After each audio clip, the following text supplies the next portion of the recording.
خصوصی نشریات. میں ہوں آپ کا میزبان ڈاکٹر بلند اقبال. سلسلہ ہے ہمارا سلیبریٹی سیگمنٹ جس میں ہم کسی نہ کسی سلیبریٹی سے آپ کی ملاقات کراتے ہیں. جیسے میں نے بریک پہ جانے سے پہلے کہا تھا کہ آج جو مہمان شخصیت ہمارے ساتھ موجود ہیں وہ ماشاءاللہ ایک تو سیلف میڈ ہیں, دوسرے اپنی اس فیلڈ میں اپنی محنت سے میرٹ پہ ترقی کرتے کرتے یہاں تک پہنچی ہیں کہ آج ایک بین الاقوامی چینل DW اردو سے تعلق رکھتی ہیں, صحافی ہیں, نیوز اینکر ہیں, ہوسٹ ہیں, بہت سی چیزیں کرتی ہیں. پاکستان ٹیلی ویژن سے بھی منسلک رہی ہیں. میرے ساتھ موجود ہیں رافیہ آوان صاحب. السلام علیکم. وعلیکم السلام. کیا حال ہے رافیہ؟ خیریت سے آپ ٹھیک ہیں؟ کیسے ہیں؟ ماشاءاللہ اللہ کا کرم, میں ٹھیک ہوں. اور ماشاءاللہ بڑی خوشی ہوتی ہے دیکھتے ہوئے کہ ایک اسٹوڈنٹ کو میں نے دیکھا تھا ایک ریڈ کارپٹ پہ انٹرویو کرتے, اور ماشاءاللہ آج بھی اسٹوڈنٹ جو ہے وہ ایک انٹرنیشنل چینل میں جو ہے وہ فرائض انجام دے رہا ہے. اور اس کے علاوہ مین اسٹریم نیوز چینلز پہ بہت اچھی نیوز بھی پڑھتی رہی ہیں. پاکستان کے اسٹیٹ چینل سے, پاکستان ٹیلی ویژن سے لاسٹ ایئر رمضان المبارک کی ہوسٹنگ کیا کرتی تھی میرے دوست فاروق حسن کے ساتھ. تو ماشاءاللہ بڑا اچھا لگتا ہے انسان, خاص طور پہ کیونکہ یہ پہلی دفعہ میڈیا میں جب قدم رکھ رہی تھیں تو میرے پاس یہ آئی تھی کہ میں میڈیا میں قدم رکھنا چاہتی ہوں اور کس طریقے سے میں کروں. کیا حال ہے مجھے بتائیں؟ خیریت سے آپ ٹھیک ہیں؟ میں ٹھیک ٹھاک ہوں. بہت شکریہ بلند اقبال صاحب. اور آپ, فاروق حسن, مستنصر حسین تارڑ, اور یہ چند وہ نام ہیں میں سمجھتی ہوں کہ جب ہم اردو کی بات کرتے ہیں, ہوسٹنگ کی بات کرتے ہیں اور نظامت کی بات کرتے ہیں تو یہ ممکن ہی نہیں ہے کہ آپ لوگ کے نام نہ آئیں. استاد ہیں آپ سے سیکھا ہے اور آگے بھی سیکھتے رہیں گے اسی طریقے سے. بہت شکریہ. بہت زبردست ٹرانسمیشن آپ کر رہے ہیں, بہت مزہ آ رہا ہے. Thank you. مجھے بتائیے کہ رافیہ کہ سب سے زیادہ انجوائے کس چیز میں کرتی ہیں؟ ماشاءاللہ آپ نیوز اینکرنگ بھی کرتی رہی اور ٹاپ چینل پہ نیوز اینکرنگ کرتی رہی, پرائم ٹائم نیوز اینکرنگ, اور ماشاءاللہ آپ کا میں دیکھا کرتا تھا ایک الگ ہی اپنا انداز تھا نیوز پڑھنے کا جو کہ کلک ہوا, لوگوں کو پسند آیا.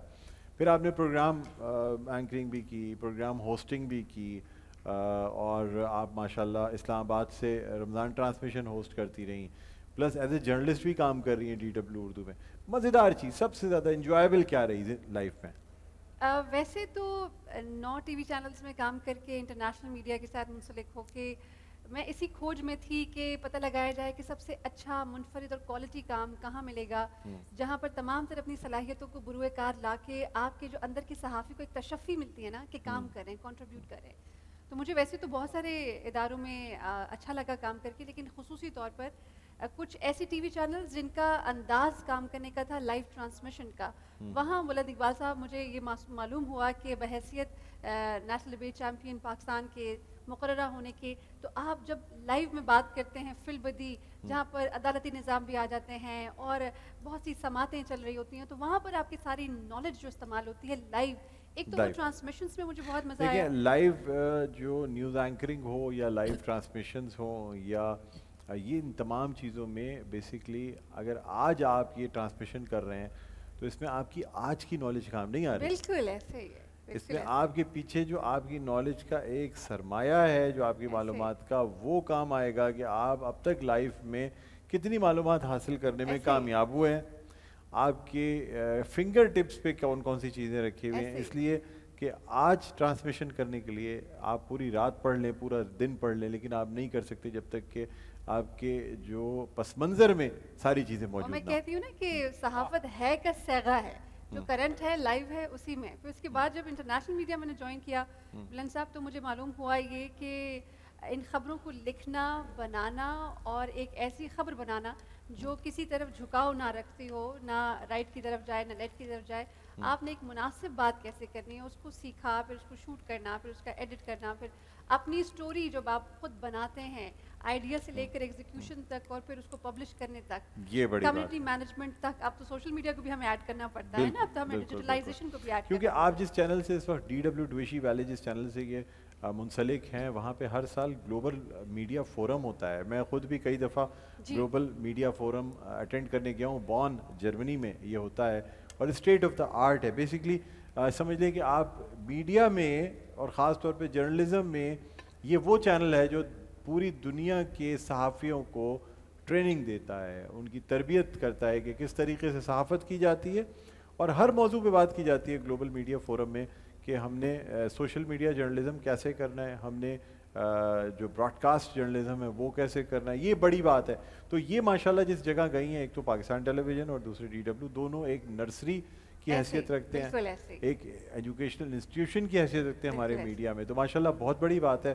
اور DW اردو, بڑی بات یہ ہے کہ دیکھیں اردو میں بھی DW نے, حالانکہ جرمنی کا چینل ہے, اتنی زبانوں میں ہے, لیکن کیسا لگ رہا ہے DW پہ کام کرنا؟ بہت اچھا لگ رہا ہے. ویسے تو 32 لینگویجز میں سرو کر رہا ہے ڈوچے ویلے, لیکن میں سمجھتی ہوں کہ جب اپنی زبان کی بات آتی ہے تو اپنی چیز سے محبت, بلند صاحب, ایک بڑا ہی فطری جذبہ ہے. تو اپنی زبان کے لیے سرو کر کے جو خوشی ملتی ہے, حالانکہ بچپن سے ہمیں انگریزی پڑھائی جا رہی ہے اس کا تو مزہ ہی ہے, لیکن جو اردو کا مزہ ہے وہ بولنے کا, وہ لکھنے کا, وہ ایکسپریشن, ایسا لگتا ہے کہ جیسے ہم پرباش ہو گئے ہیں, تر ہو گئے ہیں, پیٹ بھر کے پانی پی لیا ہے. جو اپنی زبان میں بولنے کا, کمپیئرنگ کرنے کا اور بات کرنے کا جو مزہ اپنی زبان میں, وہ کسی زبان میں نہیں. اور خصوصی طور پر اگر ہم بات کریں نا Pakistan television, sorry to cut you, PTV پہ رمضان ٹرانسمیشن کی, مارننگ شو کیا, بہت اچھا لگا. یقیناً واقعی ایک اکیڈمی ہے ماشاءاللہ. کیونکہ مجھے یہ تھا, کیونکہ میں نے جب رافیہ کو دیکھا تھا تو مجھے اندازہ تھا کہ جتنی صاف ان کی اردو ہے اور اچھا تلفظ ہے, میں نے ان سے اسی وقت کہا تھا کہ بھئی آپ کسی نارمل چینل میں اپنے آپ کو ویسٹ نہ کیجیے گا. اور پھر میں نے ان کو گائیڈ بھی کیا تھا ماشاءاللہ, اور یہ آج بڑی خوشی ہوتی ہے ان کو دیکھ کے. بہرحال اچھا ناظرین, ہم ذرا سا شیف فرح ہماری نے تیار کر لیے ہیں جو یہ اسکویورز, بریڈ اسکویورز بنانا چاہ رہی تھیں, تو ذرا سا دکھائیے گا ہمیں. یہ ریڈی ہے بالکل؟ جی ڈاکٹر صاحب, اور ریڈی ٹو سرو کر رہی ہیں آپ؟ جی, ہم نے یہ پلیٹ آؤٹ کر دیا ہے, ڈش آؤٹ کر دیا ہے یہاں پہ, اور یہ اسکیورز ہماری تیار ہو گئی ہیں. اس کو ہم نے ہرے دھنیے سے اوپر ٹاپ سے اس کو گارنش, ساتھ میں کیوکمبر, ٹمیٹوز, لیمن اسکویز کرنے کے لیے چاٹ مسالے کے ساتھ, and this is ready to serve. جی یہ ہمارے یہاں پہ زبردست. اور یہ روح افزا پھیرنی بھی تیار ہے, یہ بھی روح افزا پھیرنی تیار ہو گئی. اس کو ہم نے کریم سے گارنش کر دیا ہے. اس میں نٹس میں نے اس لیے نہیں ڈالے ڈاکٹر صاحب کہ بچوں کو اگر آپ دے دیں تو پھر نٹ بلینڈ کر دیں اس کے ساتھ, ادروائز صرف کریم کی طرح آپ اس کو ڈال کے بچوں کو ایزیلی کھلا سکتے ہیں. زبردست. چلیں بہت شکریہ, یہ بہت زبردست سی بنائی ہے آپ نے ریسیپی, اور اس پہ ہم مزید گفتگو بھی کریں گے. ذرا سعید بھائی سے جانیں گے کہ یہ کیا کہتے ہیں. ٹھیک ہے جی, بہت شکریہ شیف فرح, تھینک یو. جی اچھا ناظرین, ہمارے ساتھ سعید قریشی صاحب بھی موجود ہیں جو کہ حنیفیہ بروسٹ اینڈ برگر سے تعلق رکھتے ہیں, اور ہنٹر بیف خاص طور پہ جو ان کی اسپیشلٹی. اس طرح ہم کچن میں ابھی بات کر رہے تھے, تو مجھے بتائیے گا سعید بھائی آگے اور کیا ارادے ہیں, کیونکہ اب کافی برانچز ہو گئی ہیں حنیفیہ کی, اور یہ سلسلہ بڑھتا جا رہا ہے, جو کہ ایک ہنٹر بیف سے سٹارٹ ہوا تھا, برگر, بروسٹ اور ڈفرینٹ چیزیں. کیا آگے ارادہ ہے؟ السلام علیکم. وعلیکم السلام. دیکھیں بات یہ ہے کہ آگے تو اب کام کرنے کا کوئی ایسا موڈ ہی نہیں ہے, بس یہ بلکہ اسی کو بھی اور تھوڑا سا وائنڈ اپ کر رہے ہیں. آپ بیرون ملک جا رہے ہیں؟ گئے تھے لیکن اچھا خاصا یعنی تجربہ کوئی اچھا نہیں رہا. اچھا, تو اب کہاں آگے جا, مطلب کیا آپ نے ابھی تو یہ کراچی میں ہی انشاءاللہ. اچھا, ہاں کراچی میں ہی ہے. اور کراچی میں بھی اب کام کو سمیٹ رہے ہیں تھوڑا سا محدود تعداد کے اندر. کیونکہ دیکھیں نا اس وقت جو حالات, جو بزنس کے, کوئی بھی بزنس آپ لے لیں. اچھا ایکچولی ایک میں ایک کانسیپٹ کلیئر کر دوں. لوگ سمجھتے ہیں کہ کھانے پینے کے کام میں بڑا مال ہے, بڑی کمائی ہے. ہاں, ہم نے ہر آدمی یہ کہتا ہے, ہمیں بھی یہی لگتا ہے, صحیح ہے نا, جس کو یہی لگتا ہے, دور کے ڈھول سہانے ہوتے ہیں. اچھا اچھا, میم کے 2 رافیہ بھی یہی سمجھ رہی ہے, مہرین بھی کہہ رہی ہے کھانے پینے کی وجہ سے اچھا, کم از کم گھر میں بہترین کھانا آ رہا ہو. میں ان کو سن رہا تھا, انہوں نے 2 جملے بڑے اچھے, ایک کھوج اور ایک پرواز, جو آج کل کسی کو پتہ نہیں ہے. ہاں, تو اردو ماشاءاللہ ان کی بہت اچھی, بہت اچھی اردو ماشاءاللہ. تو میں یہ کہہ رہا تھا کہ اس کو اور سمٹ رہے ہیں. یہ کراچی سے پڑھی ہوئی, لیکن پھر اسلام آباد شفٹ ہو گئی تھی, پھر واپس آئی ہیں اور اب یہاں پہ موجود ہیں کیونکہ اردو دیکھ رہی ہیں. اچھا, ہمیں بھی یہ تاثر ہے کہ جیسے کہ 800 روپے کی چیز ہوتی ہوگی تو 4000 میں بیچی جاتی ہے, کیا ایسا ہے؟ نہیں ایسا نہیں, اللہ تعالیٰ آپ کی زبان مبارک کرے. وہ ریسٹورنٹ میں آپ کی جورسڈکشن تو خود بخود کیسے آ گئی, یہ پتہ کیا کہہ رہی ہے, یہ کہہ رہی ہے کہ جب جامع کلاس جاتی ہے نا سوٹ لینے کے لیے تو وہ 8000 روپے بتاتے ہیں.